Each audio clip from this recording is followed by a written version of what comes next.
Now, the demonstration we're going to have right here is going to be done by Mark, and you're from LCM Environmental, aren't you? So Mark, tell me a little bit about what we're going to see here. We do a lot of spill response work for Speedy, and we also supply spill kits to Speedy. Okay. And one of the things I want to demonstrate is some of the equipment that we supply, also to talk to people about how to use it, and also a little bit about what not to do when you have a spill. We're going to start just here. Okay, you can carry on and talk us through what you're doing. Okay, fine. Right. Hi, we've been doing spill response for Speedy since about 2008. And one of the things that we've worked with the different SHEC managers within the Speedy hierarchy, and particularly within Speedy Power, are sort of what to do when you have a spill. Now, whenever you have a spill, there's really three priorities, which is to protect human health, protect the environment, and to protect property. And obviously the priority when there is a spill, initial priority is to stop the source. And around the depots now, there's quite really good spill kits, and the spill kits have in them all sorts of equipment that can be used to stop the spill. So for example, if you've got a forklift which has gone through the side of a diesel tank on a truck, then you'd use a thing called Dammit Putty, which is an epoxy putty which you'd use to fill the hole. Or you'd go to your spill kit, you'd grab a cushion, and you'd stuff it in the hole. So the priority always is to stop the source of the spill. And once you've stopped the source of the spill, what we're really keen that people do, is to try to stop it going down any drainage system. And now in the depots, you've got lots and lots of clay drain mats. You've probably seen them on your SHEC audits. You've probably been told to go and buy some. And the clay drain mats block the drains. But if you haven't got any clay drain mats to hand, again, you can use products like this to stuff down the drains, to put round the drains, do anything you can to prevent the product getting down the drain and therefore moving off the site that you have. Provided spills stay on your site, they can then be contained and we can help clear them up. Now what I want to also do now is just talk about spill pads and spill equipment generally. And to do this, I need to make a little magic brew. And I'm going to take some water, and I'm going to take some oil, but it is oil. And we're going to stick this up. Now I want to imagine that this is a bit of horrible slime which is now disappeared from maybe a generator or a compressor which was being serviced. And so we're going to make a slimy mix, and we'll spread it all over here. And in here you'll see lots of globules, lots of horrible globules. And I want to talk about different spill pads, because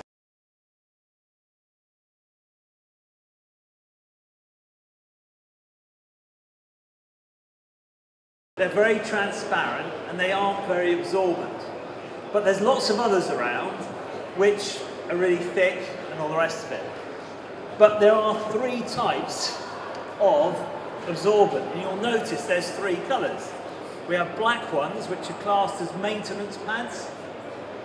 We have beautiful gold ones, which are often used for chemicals. And then we have white ones, which are generally used for oil and are hydrophobic. Okay, I want to see how this actually absorbs the oil. So generally, if you have a white pad, it's going to absorb oil. So basically, we're going to stick our cheap tacky one in, and we'll see how much oil it absorbs. Now, the problem with really, really cheap pads is that they also tend to absorb water. So what we're getting stuck on there is we're getting little bits of oil, but if you can see, it's already quite transparent. And where it's transparent, it starts to lose its absorbency. So just stick a little bit more in here. Maybe a bit more water.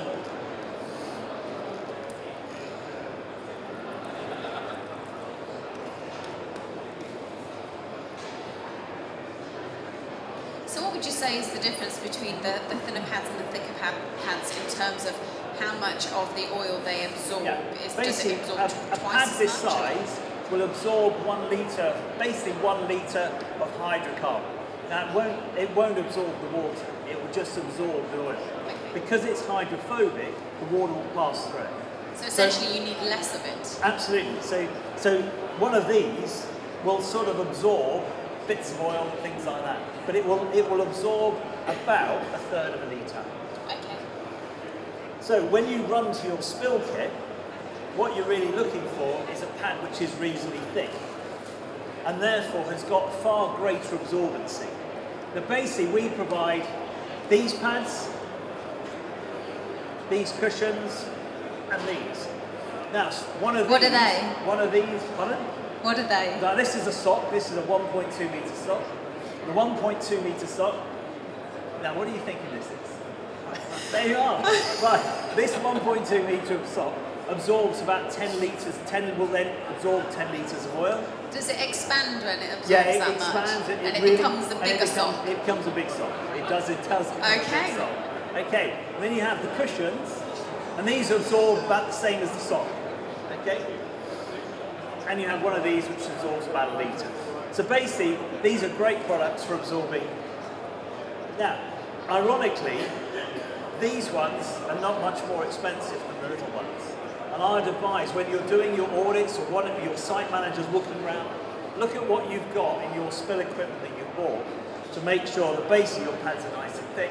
Because when the guys use them, you might only have 100, but 100 of these will absorb 100 litres, whereas 100 of the thin ones will absorb just less. So you'd essentially have to have about 300 thin ones compared to 100 thick ones. Absolutely right. And then there's the issue of storage. Okay, so any questions on basic absorbency? Right, I take it not. Okay, now the next one I'm going to do is one of the things that you have in depots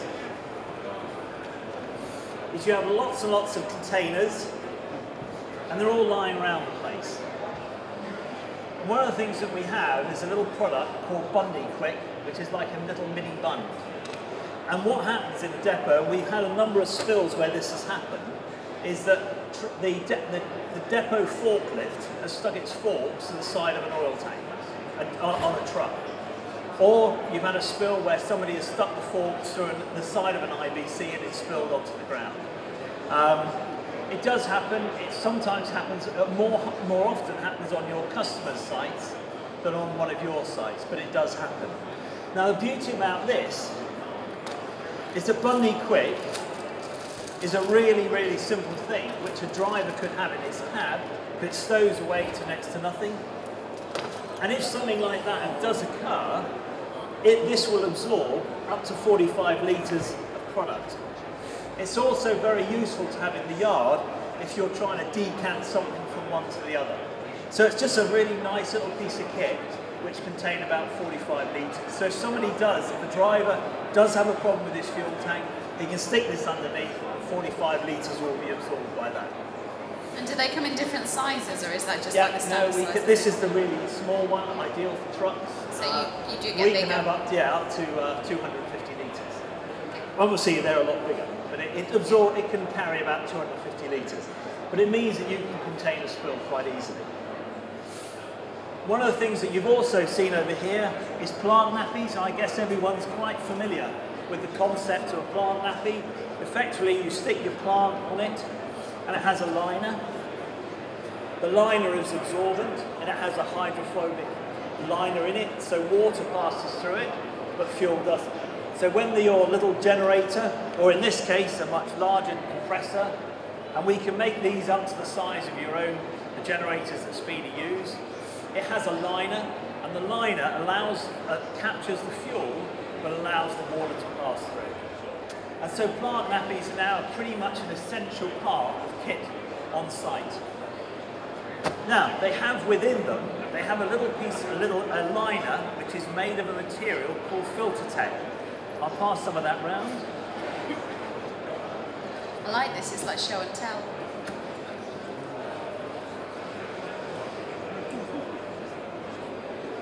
Okay, and Filtertech, it looks like, what does it feel like? It looks like felt. It feels like felt, exactly. It feels like felt, but it's lined of all sorts of product which is really, really absorbent for oil. Okay, so we're going to make up another witch's brew here. Okay. I'm told I'm not allowed to drink this afterwards. But, okay.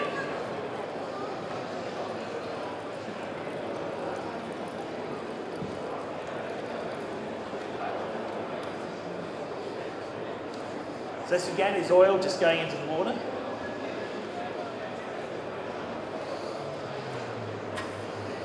Plenty of it, okay? And the idea is, Filter Tech will take out the water, take out the oil. What other products will it take out? It's just going to take out, it's allowing the water to pass through. Obviously the oil is sitting on the top, but the water will just pass through the mat, leaving the oil residue sat behind.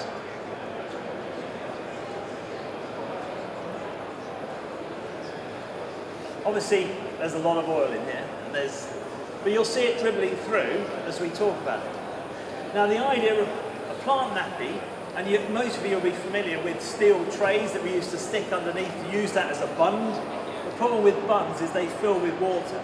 As soon as they fill it with water and you have a spill, they're actually not doing their job anymore. And the idea of a plant nappy with a hydrophobic lining using this material called Filter Tech is the basic. When it chucks it down with rain, the water passes through, but as soon as there's a spill, all of the material all of the oil is being captured by the liner. So in other words, it's a nice, sustainable, environmental product. And so this will the continue. Products that you actually have, I mean, are they kind of more environmentally friendly in the actual making the build of the absolutely. products? And in fact, in some environments, we actually have spill pads, rather like this, which are made of cotton, and they're completely sustainable products. So the idea really, part of this demo, is to try to say, quality does work, and some of the products that we pass around really are quality products. The pads are nice to use, they don't lint up, they absorb a lot, they're easy for the operative to use, they don't create as much waste as other products, and what you can see basically, it's passing through nice and slowly, is effectively you'll see basically water passing through the Filter Tech liner, and this is exactly what would happen with your bund. Now, we make all sorts of spill kits. This is just a standard one that would go in a depot. This is a 240 litre spill kit. We do driver kits and all the rest of it. But generally, wherever we provide a spill kit, we recommend that people carry a clay drain mat, because as soon as you've got product going down a drain, it becomes very difficult to recover, becomes costly to recover, whereas generally most spill kits properly used will enable, and with some training, will enable your guys to clean up most spills adequately and minimise the cost of calling us out. So basically that's my presentation. There's some spill equipment. Any questions? Has anybody actually got any questions, or was that kind of quite a comprehensive explanation? I think it was actually, Mark, so thank you very much indeed. Right. It was brilliant. I love all of the demonstrations. So no, it'll take you probably a little while to tidy all of it We're always up. demonstrating. But if anybody wants to know more information, you're on stand B01, aren't you? So We they can come along and actually have a look at the sock or the pillow. Lovely. Thanks very much. Thank you very much. Cheers. Big round of applause for Mark, please.